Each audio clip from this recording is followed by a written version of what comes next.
Welcome to the video of our virtual Ciencia y Arte series produced by the UMass Boston SACNAS chapter.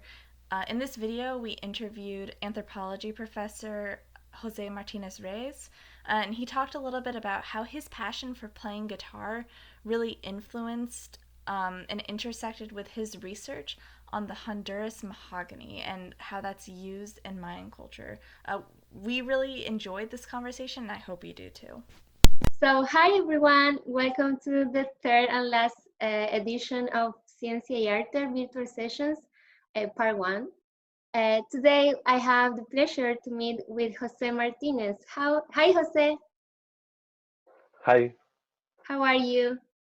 I'm doing good. Thank you for inviting me to Thank you the for interview. joining us. So, José, I know that you are an anthropologist. Is that That's correct? Yes.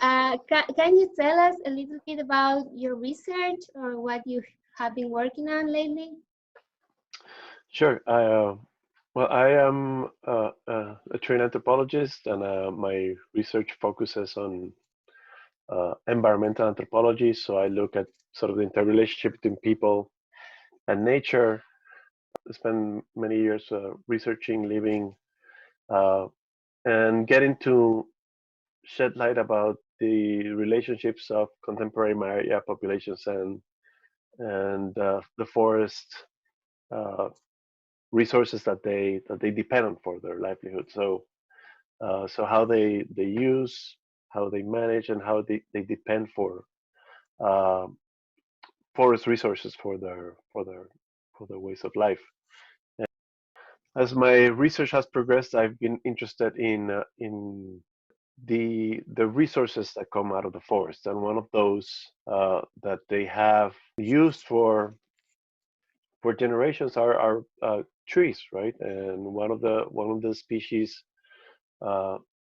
which is called Honduran mahogany,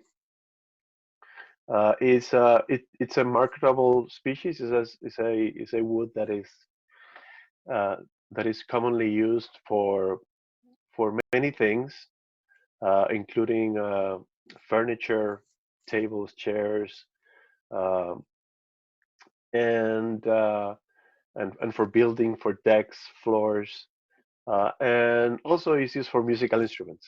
Uh, so, uh, so one of the things that I discovered when I was doing my research was that the mahogany that the Mayas were growing uh, was also used, and they were supplying to this guitar corporation. So one of the things that I thought would be interesting was to look at the link between the forest and the final product of the guitar, right?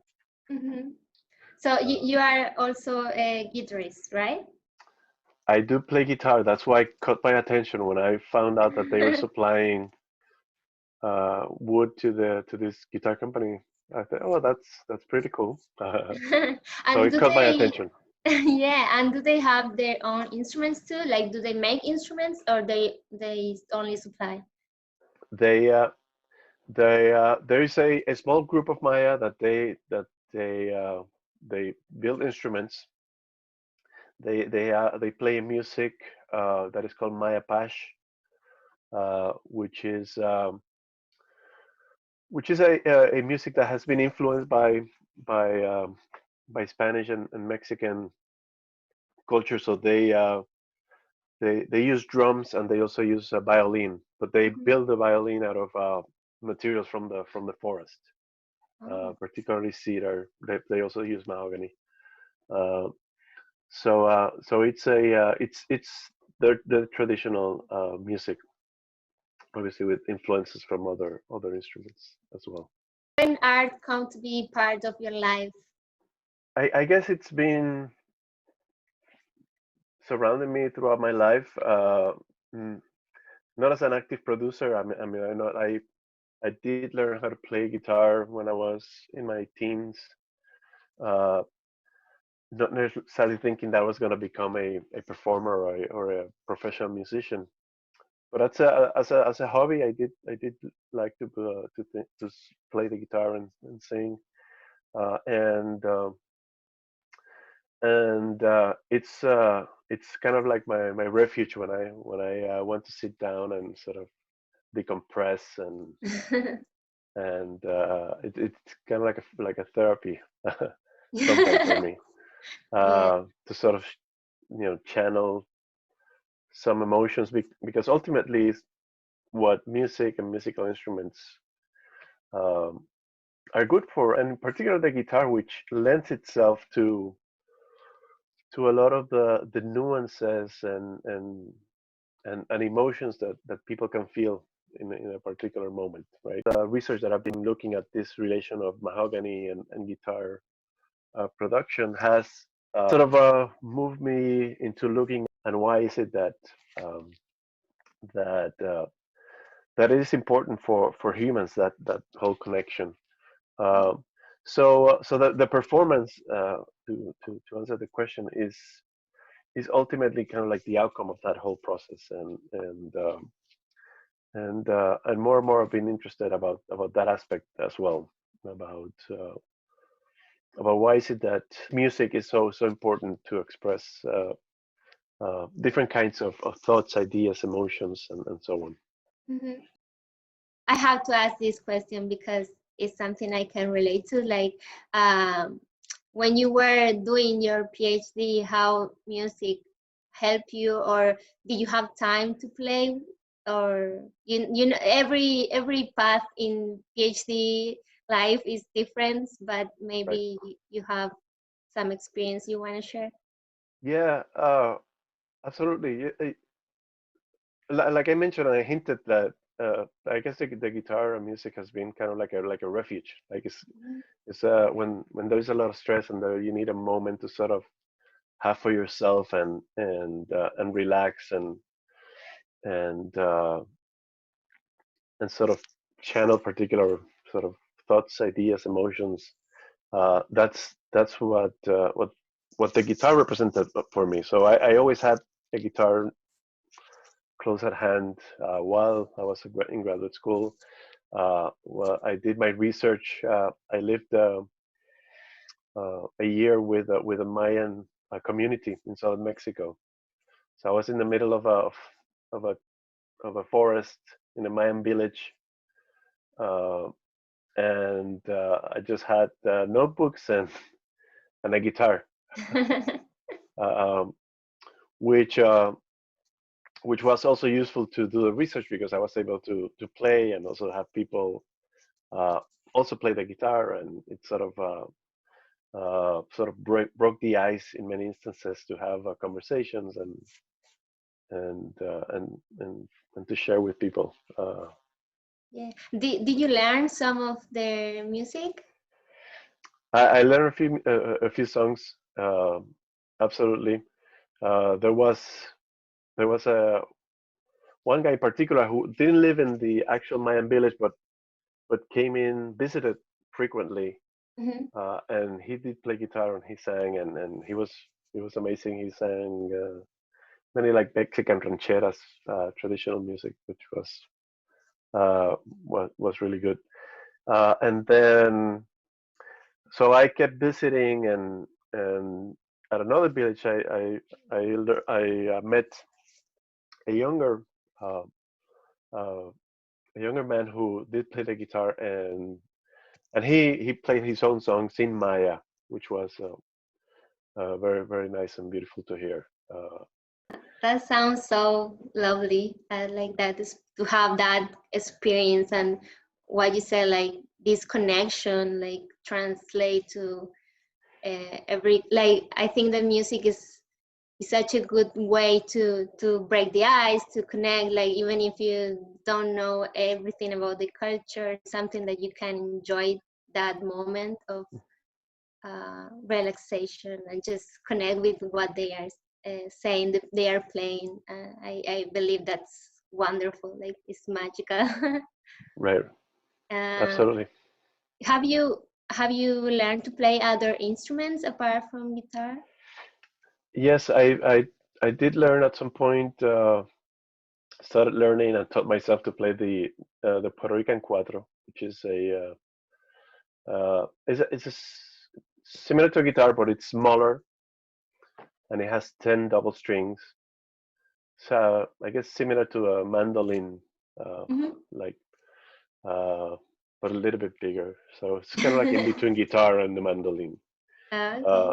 And and it's used primarily for traditional music, and it's Puerto Rican traditional music is based on the decima, which is very similar to the payeros in Argentina and Uruguay. That they sort of improvised Yeah, that's true. this song. Yeah. Yes, so we have a similar sort of version in Puerto Rico, and the cuatro is one of those instruments that are used particularly to lead the melodies of the songs. And that's very cool. You have tell us a little bit about how your science influenced your art, and is the other way around too, like how your music went back to science? Did you discover something new in the approach you did? Um, Uh,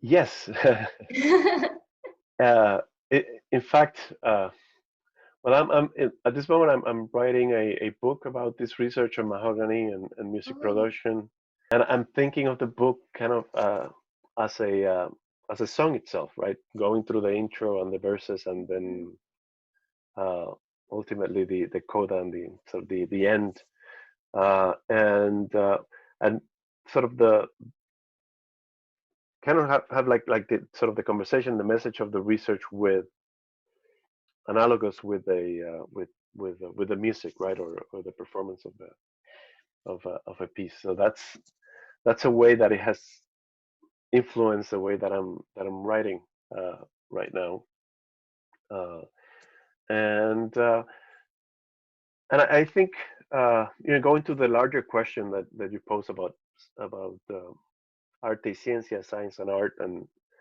I think they're not mutually exclusive. They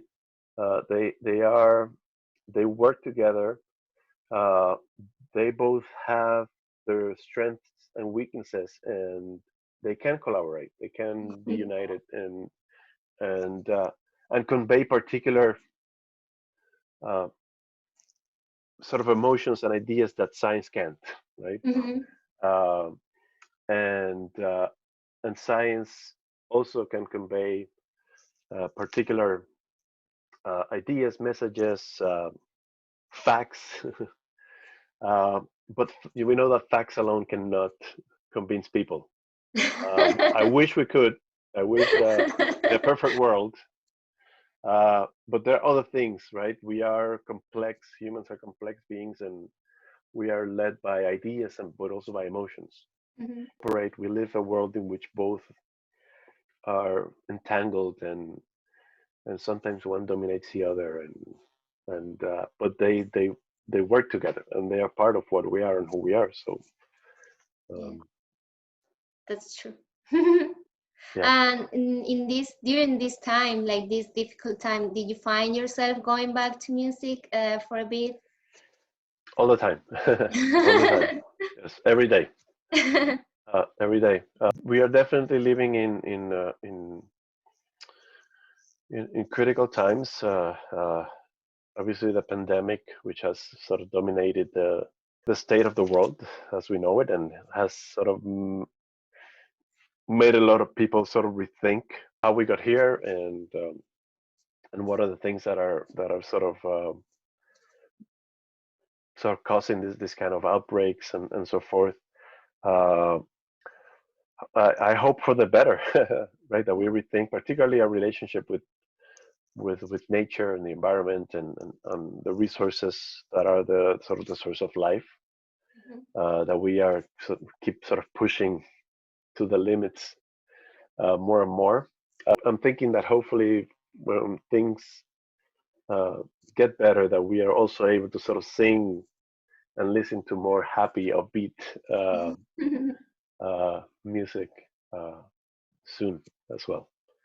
Yeah, But yeah, but it's a constant. It's always around.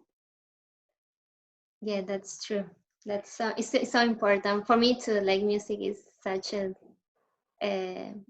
pillar in my life. Like I have to listen it to all the time, and I can relate to the feelings that provokes me, and Right. it is so nice to have that companionship around. Right. I really enjoy having this conversation with you. Thank you so much for your time and for your story. Like, it's very, very interesting what you have told us. And for everyone that joined these virtual sessions, we want to thank you all, and we hope you all like it. And we hope you stay tuned for our live Q&A we will have in a couple of weeks. So stay there for the details that are coming soon. So see you soon. Thank you so much, Jose. Thank you for the invitation, and I hope to see you later when we are able to sort of cross paths again. Okay, bye. Bye.